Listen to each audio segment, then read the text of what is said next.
Hi doctor. Hi patient. How was you? How can I help you? Actually, I am suffering from a strange condition. Could you help me? Yes, tell me. I don't know where to start. Let me handle it. Doctor, I have enlarged breasts. Just this much. I will definitely help you. Alright girlies, today's video is not for you, so you can scroll the video because today's topic is on the medical condition named gynecomastia, about which the males vacillate to talk. Praise the Lord, I am Varun Preet and I am here today to openly talk about gynecomastia. Gynecomastia is the enlargement of true glandular breast tissue rather than just fat in males, caused by the hormonal imbalance between the estrogen and testosterone. It often resolves with the time in teenagers and infants, but in certain cases like older males and in some adults, it may require the medical evaluation, hormonal therapy and surgery. So what may be the causes? First, hormonal changes. If the estrogen levels rises, it stimulates the breast tissue growth. Second is medication. If the patient is on certain drugs like antibiotics, antidepressants, chemotherapy, prostate cancer treatment and thyroid medicines.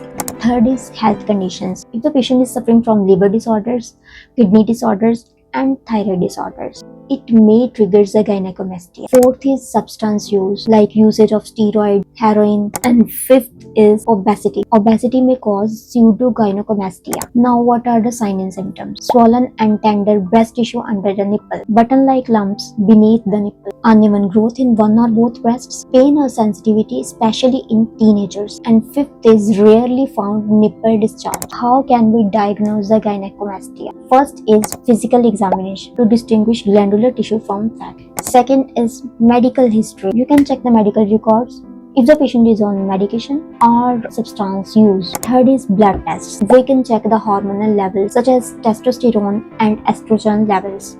Fourth is imaging tests such as mammogram or ultrasound. Now let's talk about its treatment. It has been seen in many cases at the time of puberty. Gynecomastia resolves itself in about 6 months to 2 years. First is medical adjustment. You can stop or change the medicines that the patient is taking for the secondary illness. Second is hormonal therapy. You can give testosterone replacement therapy, which can work in a great way, but not much effective in older men. Third is surgery. Now surgery contains two parts. First is liposuction and second is excision. Liposuction, removal of excess fat, but it leaves the glandular tissue. Excision, remove the glandular tissue. For the effective results, you should go with both liposuction and excision. So the surgery is called male breast reduction surgery. Thank you, doctor. I will go with both. So when you are ready to cure yours,